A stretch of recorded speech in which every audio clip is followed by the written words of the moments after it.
Hey everybody, it's Kneecap here, and in this video I have yet another Mage Tower challenge for you. This one I'm hoping I make my Holy Paladin brethren happy with, as this will be the Holy Paladin challenge or the Healer challenge done as a Holy Paladin.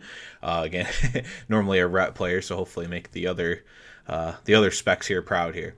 So just like the other ones, I'm going to go over some talents and stuff like that and just some quick tips, and then we'll just have a kill video after that. Not meant to be a guide. This is at the very end of this, so this would likely be used, unless they're going to keep it going, this likely will be used or watched, next time this comes around. So first, let's go through the talents here.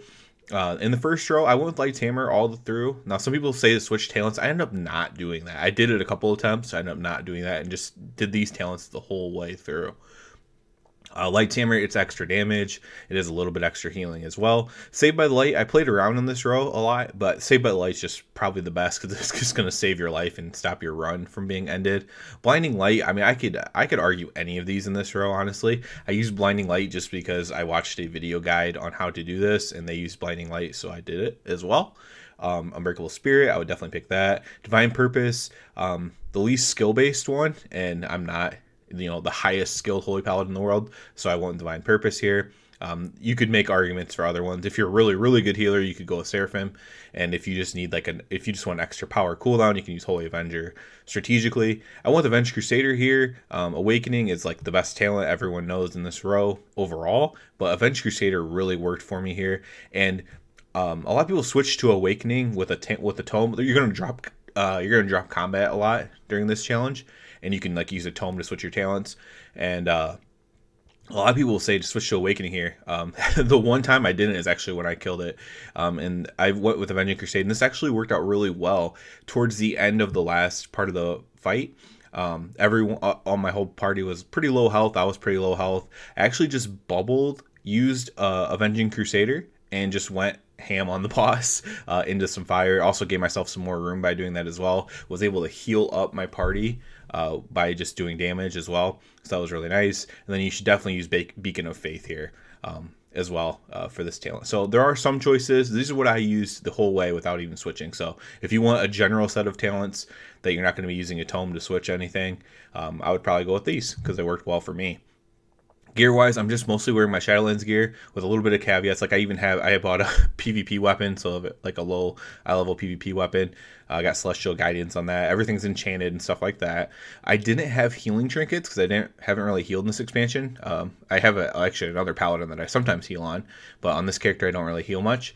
So I actually ran Legion dungeons in preparation for this and other stuff, and I kind of just kept trinkets that I thought were cool. So I actually have 2 healing trinkets from Legion. They have the same icon, Reflecting Lens and Mirror, Illyriel's Mirror.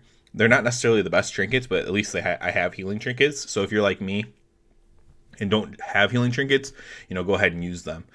I did use drums on the last phase. I used all consumables. I didn't use all consumables, actually. I used food, flask, and oil for the weapon, and that was it. So some tips and tricks here. Just learn your own strategy for the first phase where you're just fighting the waves of guys. I like to use my Avenging Wrath or Avenging Crusader on the second to last wave in there. That's just where I kind of like to use it.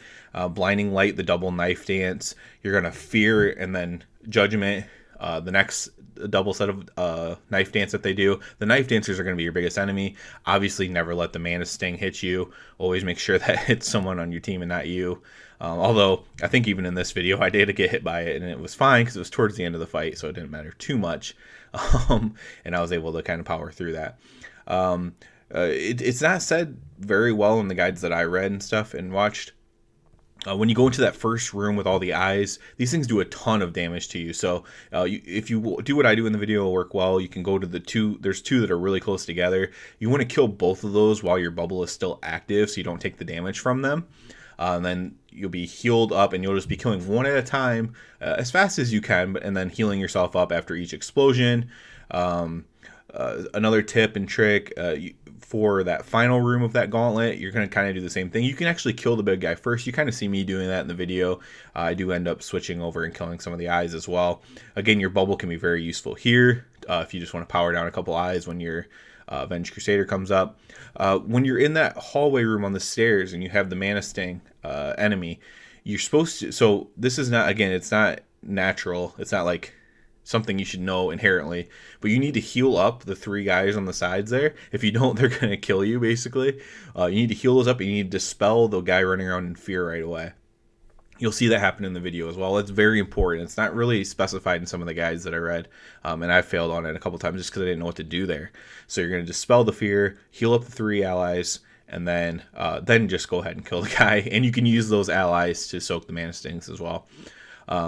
In the last room, it's pretty self-explanatory. All the real guides kind of go over that last room pretty well for you. The only thing I'll say is, like I said, I since I had Avenging Crusader anyways, at the very end you'll see me just kind of start going ham on the boss and healing my party up to full health essentially because of it. So that's a nice little tip there. Good luck to everybody on this. As always, I do ask you to please subscribe to the channel. And other than that, everyone enjoy the kill video.